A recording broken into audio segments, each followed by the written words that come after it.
তোমারে ফটো তো আরে দাঁড়াও না, করছে তো।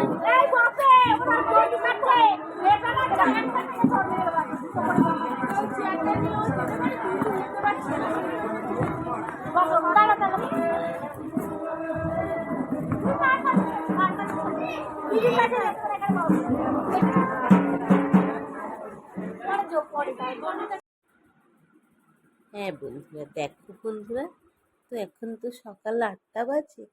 তো আমার পুরো আমি বিছানাটা একটু গুছিয়ে নিয়েছি। কত সুন্দর লাগছে না? এই দেখো, এই ঘরটা একদম সুন্দর করে গুছিয়ে নিয়েছি। এইবার যাবো আমি স্নান করতে। আমার পুরো বাসি কাজটাই হয়ে গেছে।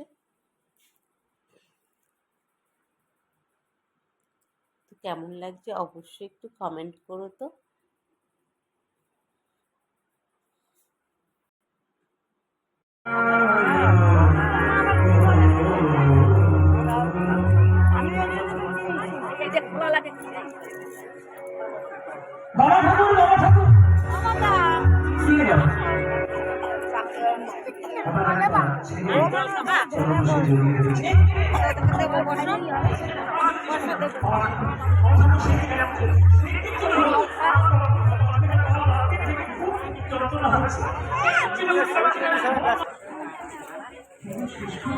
বাড়ি দেবে।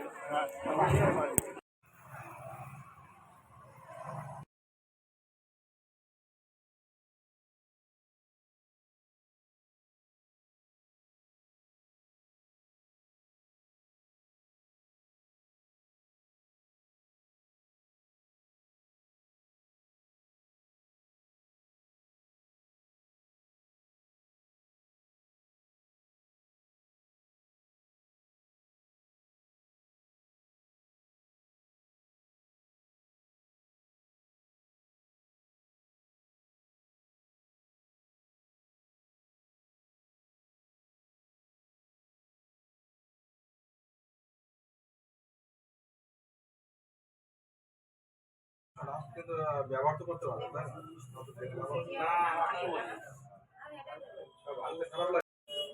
তো আমি এখন সন্ধ্যাবেলা চলে এসেছি দীপক জুয়েলার্সে, দেখতেই পাচ্ছ। আর আমার সাথে আছে আজকে কে জানো, দাঁড়াও, এই দেখো আমার গোপু সোনা এসছে আমার সাথে শপিং করতে, এসছে দীপক জুয়েলার্সে। বসে আছি, কি এই নিচ্ছি গোপুর জন্য সেটা তোমাদের সাথে বাড়িতে শেয়ার করছি, ঠিক আছে? তো দেখতেই পাচ্ছ এখন ঘড়ি কাটা 8টা বাজে, আর আমরা চলে এসেছি গোপালকে নিয়ে সোনার দোকান থেকে। গোপাল চলে এসছে, এবার কি নিয়ে এসেছি তোমাদের সাথে সেটাই তোমরা দেখো। এই যে দেখো, তোমাদেরকে যে বলেছি না যে দীপক জুয়েলার্স থেকে নিয়ে এসেছি, এই দেখো দীপক জুয়েলার্স থেকে কি নিয়ে এসেছি।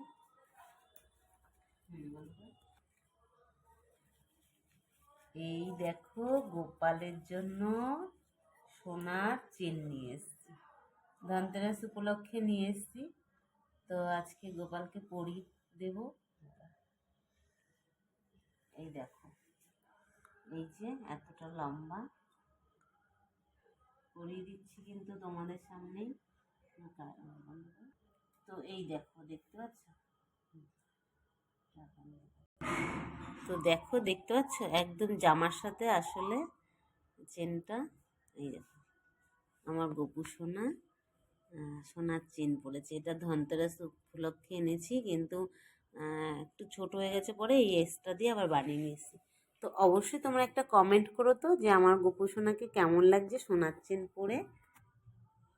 যদি আমার গোপু তো অবশ্যই, কিন্তু জগতের গোপু, তো তোমরা অবশ্যই লাইক কমেন্ট করতে একদম ভুলো না। টাটা।